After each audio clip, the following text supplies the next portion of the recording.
नमस्कार दोस्तों, आज हम लोग बात करने वाले हैं कि ब्रिटिश का जो इंडिया पे अटैक था, क्या वो इंटेंशनल था या एक्सीडेंटल था। जी हाँ दोस्तों, हमें पता है कि ब्रिटिश रूल के बाद इंडिया पे कितना ज़्यादा ही इफेक्ट पड़ा था। तो आज जानते हैं कि क्या ये अटैक जो था वो इंटेंशनल था, मतलब जानबूझकर किया गया था, या कोई एक्सीडेंटल था। जी हाँ दोस्तों, ऐसे ही अनजाने में हो गया था।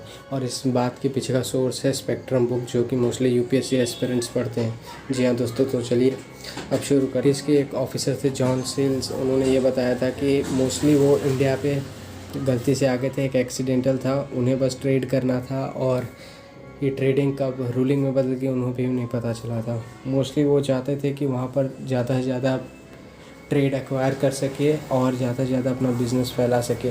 बट उन्होंने नोटिस किया कि यहाँ पर जो है लोगों को उनके सामने पिच कर सकते हैं, मतलब एक तरीके से एक दूसरे के सामने भड़का सकते हैं और उन पर रूल कर सकते हैं, जिसे हम डिवाइड एंड रूल के नाम पर भी जानते हैं। जी हाँ दोस्तों, डिवाइड एंड रूल के कारण भी इन्हें यहाँ पर सक्सेस मिली। ये एक तरीके से एक दूसरे की और इंडियन कम्युनिटीज़ को भड़काते थे और रूल करते थे। तो जो ये कारण था, एंड नॉट ओनली दिस, ये लोग क्लेम करते थे कि ये न्यूट्रल है, जो कि बट वो न्यूट्रलिटी कभी थी ही नहीं। वो बस रूल करना चाहते थे एक दूसरे की और दोनों कम्युनिटी को भड़का कर। एंड इवन इसमें ये बात भी नोटिस कास्टिंग, जैसे जो रूलर्स आए थे, गवर्नर आए थे, इन लोगों ने डिफरेंट पॉलिसीज़ जैसे कि सब्सिडरी अलायंस लाई थी, जिसके अकॉर्डिंग डिफरेंट स्टेट्स को इनके अंदर आना पड़ा। और इसके कारण इनका एरिया जो है रूलिंग का वो बढ़ता गया और एक तरीके से इनको ट्रेड भी ईजी हो गया और रूलिंग भी करने लगे। तो ये कुछ कारण थे। तो आइए जानते कि क्या कॉजेज़ थे इनके सक्सेसफुल होने के। एक बार रूल तो चलो कर लिया, बट कॉज क्या थे इनके सक्सेसफुल होने के। तो सबसे पहला कारण था कि इनके पास जो है वो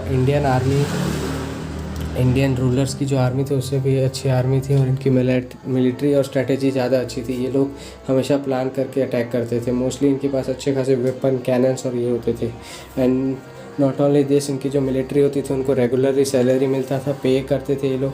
बट इंडियन रूलर्स की जो आर्मी थी, उन लोगों का क्या था कि वो लोग जब भी कोई लूट करते थे तो उसमें से उनको कुछ शेयर में से सैलरी मिलती थी, बट रेगुलर वेजेस नहीं मिलते थे। एंड नॉट ओनली दिस, इनके पास फेयर सेलेक्टिव सिस्टम था। इनको जो है स्किल और उसके बेसिस पे ये लोग सेलेक्ट करते थे, ना ही कि इंडिया में राजा का बेटा राजा बन जाता था। एक तरीके से जो आपकी स्किल है बस वही चलाते थे ये लोग। एंड मोस्ट इम्पॉर्टेंट थिंग थी लीडरशिप।